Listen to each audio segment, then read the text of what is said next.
Je suis professeure honoraire associée de la chaire UNESCO des constructions en terre. C'est une chaire qui travaille depuis une vingtaine d'années à la revitalisation de la construction en terre dans le monde, avec beaucoup de recherches sur les techniques et aussi sur l'utilisation de ces techniques pour des constructions d'habitat social, par exemple, pour donner un habitat plus confortable à bas coût à des populations défavorisées dans le monde entier. La chaire UNESCO s'occupe aussi de tous les bâtiments patrimoniaux construits en terre au Maroc, en Amérique du Sud et en Asie. À peu près 15% des sites mondiaux de l'UNESCO sont construits en terre crue. Et aujourd'hui, à peu près un tiers de la population de la Terre habite encore dans des bâtiments en terre crue. En 2015, j'ai proposé à mes amis de Cratère et de la chaire UNESCO de travailler à un prix international sur l'architecture en terre contemporaine, pour valoriser ces bâtiments magnifiques qui étaient en train d'émerger sur toute la planète. Ce prix, nous l'avons appelé le Terra Award. Nous l'avons créé ensemble avec de nombreux partenaires pour essayer de à la fois valoriser le courage des maîtres d'ouvrage qui ont choisi de construire en terre, les compétences des architectes et des ingénieurs qui ont su concevoir des projets innovants et très esthétiques, et bien sûr aussi de mettre en valeur toutes les compétences des artisans et des entreprises qui savent si bien construire aujourd'hui avec de la terre crue. Pour le Terra Award, nous avons reçu 350 candidatures de tous les continents.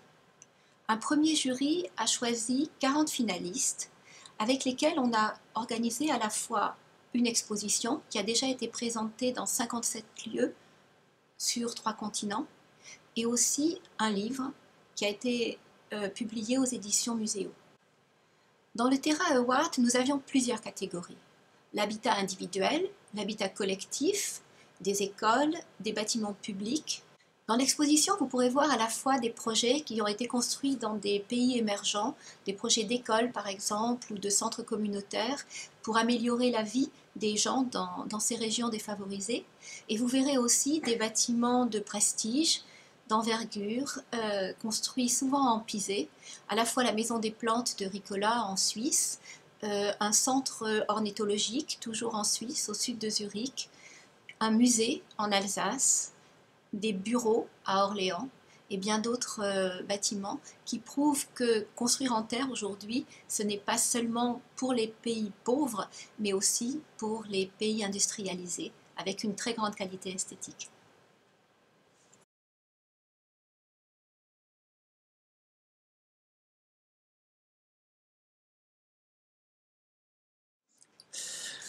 Voilà, donc Bernard Blanc, je suis le directeur général d'un groupe qui s'appelle Aquitanis en Nouvelle-Aquitaine. Nous sommes le plus gros aménageur de cette région et un maître d'ouvrage qui produit énormément, puisqu'on arrive à produire, bon an, mal an, plus d'1 millier de logements. Donc un gros producteur sur un modèle industriel. Et puis un jour, j'ai pu rencontrer un certain nombre de gens un peu différents de ceux qu'on croise dans nos milieux, et en particulier Dominique Gozin-Muller, pour commencer à essayer d'explorer un petit peu d'autres systèmes constructifs, puisque nous avons, nous, un engagement depuis une dizaine d'années dans l'entreprise de transition vers un modèle éco-responsable.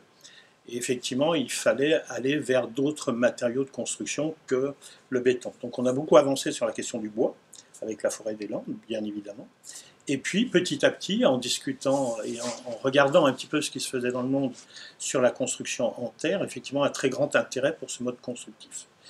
Ce qui nous a amené, effectivement, à devenir mécène du premier prix du Terra Award, avec comme président du jury, effectivement, une sommité mondiale sur cette question de la construction en terre qui est Honshu. Donc c'est aussi pour nous une très belle image de marque que d'être associé à ce genre d'événement. Mais c'est surtout au démarrage de cette opération de mécénat, par amitié pour Dominique, parce qu'il faut effectivement accompagner ce genre de travaux et qui sont très peu répandus en France. Et toutes ces expérimentations, toute cette recherche a besoin d'être un peu accompagnée financièrement. Donc on a les moyens de le faire et c'est avec un immense plaisir qu'on a été associé à cette démarche, ce qui nous a permis, nous, d'aller beaucoup plus loin dans notre engagement, puisque là, on a été pris au piège. Effectivement, en étant mécène de ce prix, on ne pouvait que donner l'exemple. Et nous sommes, je crois, le premier maître d'ouvrage en France à avoir une opération dans une ZAC où nous sommes aménageurs à côté du bassin d'Arcachon, la production d'un volume extrêmement important, je crois que c'est véritablement unique, de 650 logements sociaux et de promotion privée en terre des Landes, en bois des Landes et en terre de Biganos, puisque c'est le lieu-dit même. Et ce que je trouvais extrêmement passionnant dans la recherche de ce type de matériaux, que ce soit le bois, la terre ou le composé qu'on peut avoir en système constructif avec ces deux matériaux, même si on y met encore un petit peu de béton d'envie, c'est de pouvoir utiliser la ressource locale. C'est-à-dire que notre argile, elle est fabriquée localement, elle est utilisée localement, et donc là, il y a une véritable démarche éco-responsable qui ne souffre d'aucune critique a priori. Et donc ça, c'est l'engagement que nous avons, et on pense pouvoir ainsi ouvrir la voie à d'autres maîtres d'ouvrage, parce que je ne crois plus du tout, moi, aux petites expérimentations.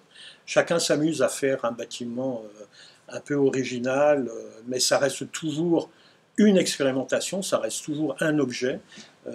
Nous, ça doit être vraiment inscrit dans notre production, et nous avons, nous, l'ambition à Aquitaniens de ne produire plus que des bâtiments en ressources locales. Alors si demain on découvre qu'avec les algues on peut construire, eh ben, nous construirons sur le bassin d'Arcachon avec les algues. Aujourd'hui, dans le secteur de la promotion, publique et privée, on ne construit qu'en béton. Moi, mon ambition, c'est de faire en sorte que nous, notre entreprise, en 10 ans, elle ne produise plus qu'en bois et en terre. Dans un process industriel. Autrement, ça n'a pas de sens. Ça renverse complètement le modèle de l'entreprise, maître d'ouvrage public ou privé d'ailleurs. C'est-à-dire qu'à un moment donné, on va avoir un retournement de situation qui fait qu'on est complètement débordé par le truc et qu'on se retrouve pris dans un nouveau modèle que moi j'appelle écologique, d'entreprise écologique, qui est l'envers du modèle industriel. Simplement parce qu'avec ces matériaux-là, ce que je ne peux pas faire avec le béton, c'est que je peux faire travailler les habitants. Je ne peux pas demander à un futur accédant à la propriété ou à un locataire de venir tourner des banches sur un projet en béton.